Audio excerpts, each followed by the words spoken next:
Central news 92 میں آج کی اہم خبروں کے ساتھ میں ہوں حیدر سید۔ زرعی پولیس افسر ساہیوال صادق حسین بلوچ نے مختلف میڈیا گروپ سے تعارفی تقریب کا انعقاد کیا، جس میں مختلف ثابتی تنظیموں کے ممبران نے شرکت کی۔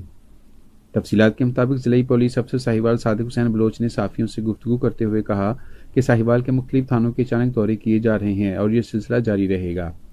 ملازمین کی حاضری کو یقینی بنانے کے لیے بائیو میٹرک سسٹم کے تحت حاضری ہوتی ہے، جس کی نگرانی میں خود کرتا ہوں۔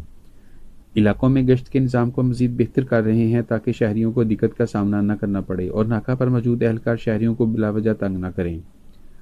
انہوں نے مزید کہا کہ شہر میں ہونے والی ڈکیتیوں پر کسی حد تک قابو پایا جا چکا ہے اور جلد ہی منشیات فروشوں کے خلاف بھی اقدامات کریں گے۔ صحافیوں کے بارے بات کرتے ہوئے انہوں نے کہا کہ صحافی برادری ہماری آنکھ اور کان ہے، جن کی نشاندہی پر ہمیں جرائم کے بارے آگاہی ملتی ہے اور ملزمان اپنے انجام تک پہنچتے ہیں اور مظلوموں کو انصاف ملتا ہے۔ میرے دروازے کھلے ہیں سب کے لیے، سب کے مسائل سننے بیٹھا ہوں۔ ظالم کتنا بھی طاقتور ہو ہمارے انصاف سے نہیں بچ پائے گا، مظلوم کو انصاف ملے گا۔